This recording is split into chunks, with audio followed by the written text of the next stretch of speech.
Olá a todos e todas. Essa semana nós vamos observar a relação entre as lideranças e a forma como elas assumem títulos dentro das suas respectivas religiões. E a gente vai observar que existem formas diferentes de que essas lideranças possam assumir a sua posição de líder, o seu título como líder. Isso dependendo da religião e muitas vezes, inclusive, dependendo da parte da religião em que se está falando. Essa relação nós chamamos normalmente de hierarquia.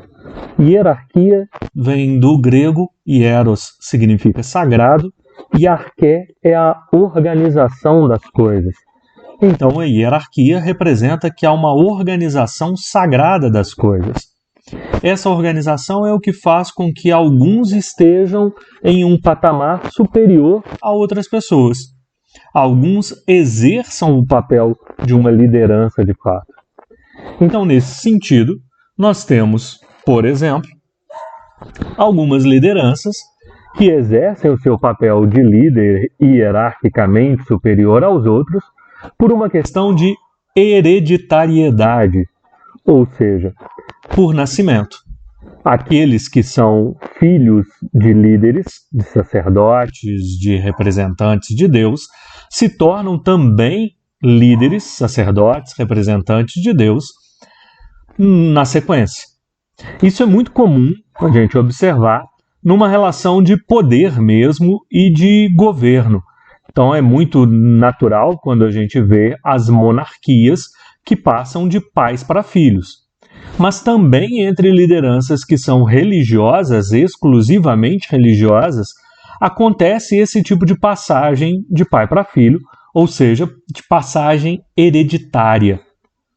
Uma dessas formas clássicas é a sociedade dos sacerdotes entre os judeus. Entre os judeus, esse sacerdócio era exercida por uma tribo específica, a tribo dos levitas, aqueles que são descendentes de Levi. Todos aqueles, então, que nasciam dentro dessa tribo eram sacerdotes. Posteriormente, essa relação de sacerdócio muda dentro do judaísmo e para de ser hereditária, como a gente vai observar. Outra forma também de hereditariedade, e essa permanece até hoje, são entre os imãs ou imames. Não necessariamente todo líder imame dentro do islamismo, a religião islâmica, é por hereditariedade. Mas entre um grupo específico dentro do islamismo, sim. São os xiitas, principalmente os xiitas que governam, que dominam a região do Irã. Entre eles ainda temos imãs, são essas lideranças sacerdotais responsáveis, inclusive pela oração no templo, que são hereditários, que são também de passagem de pai para filho. Uma outra forma não hereditária, mas que também tem algo diferenciado para exercer essa liderança, é a liderança pelo espírito. A ideia de que um mesmo espírito reencarna em pessoas diferentes e quando ele reencarna, ele é novamente o líder.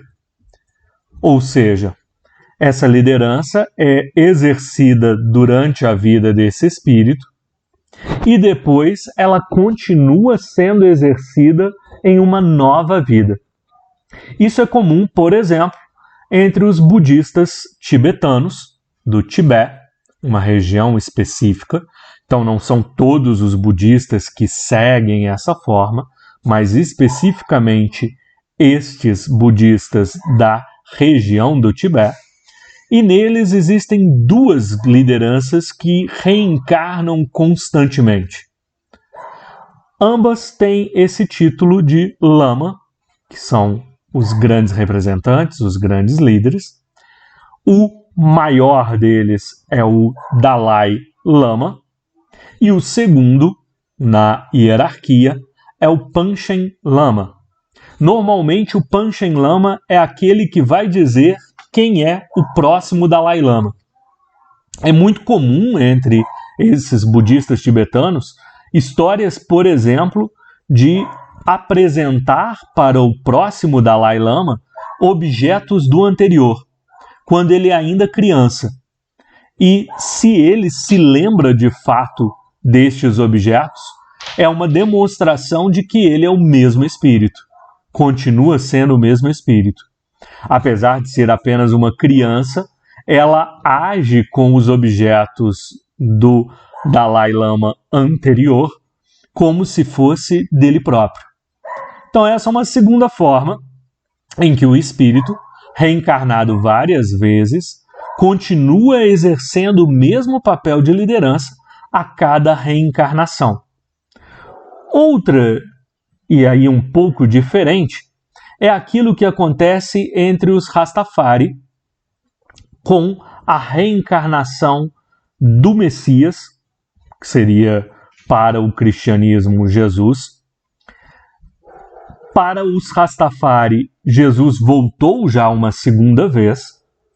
No Rastafari Makonnen, que é o Haile Selassie I, o imperador da Etiópia. Neste imperador da Etiópia seria a reencarnação do Messias, ou seja, de Jesus, e como reencarnação de Jesus, ele exerceria uma liderança espiritual sobre este grupo que são os Rastafari. Ele, como imperador da Etiópia, tem todo um discurso de fazer com que os negros saídos de África e escravizados na América voltassem posteriormente para a África. E essa liderança é uma liderança espiritual também relacionada a esta reencarnação do espírito. Mas é possível pensar, não pela reencarnação, nem pela hereditariedade, mas partindo do pressuposto de que o líder possui um dom especial, algo que o diferencia dos outros homens. Para o espiritismo kardecista, por exemplo, essa relação é a que permite ao médium ter um acesso ao mundo dos espíritos diferente do que o homem comum conseguiria. Ele possui o dom da mediunidade, pode falar com o mundo dos espíritos. Desculpem. Outros médiums também exercem liderança não apenas dentro do espiritismo kardecista, mas em outras religiões também espiritualistas, como o caso do Candomblé e da Umbanda, com a liderança tanto do Ialorixá, quando se trata de uma mãe de santo, uma mulher, ou de um Babalorixá, quando se trata de um pai de santo, ou seja, uma liderança de um homem. Ambos também possuem esse dom da mediunidade e ambos são responsáveis por organizar o terreiro onde acontecem as cerimônias, os rituais próprios do Candomblé e da Umbanda. São líderes também, não exatamente por reencarnar um espírito, nem exatamente por hereditariedade, mas por aquilo que eles apresentam de capacidade diferenciada, o dom que eles possuem. Mas não necessariamente também é necessário possuir um dom espiritual, uma capacidade espiritual. É possível também exercer uma liderança por vocação, associada normalmente aos estudos, ao desenvolvimento desta vocação, disso que seria um objetivo inicial da própria pessoa, envolvendo-se em cada vez mais ampliá-los. Esses estudos podem ser dentro de uma universidade, podem ser dentro da própria igreja, dentro do próprio templo, mas normalmente envolve esta qualidade de estudar, de continuar se desenvolvendo. Aí entra aquilo que nós falamos sobre o judaísmo lá, que hoje em dia não segue mais apenas uma hereditariedade dos levitas, mas se desenvolve com rabinos. O rabi, o estudioso que vai dar liderança à comunidade judaica, não precisa mais ser da tribo de Levi. Ele pode se formar um rabino a partir dos seus estudos. Assim como o padre ou o pastor dentro do cristianismo.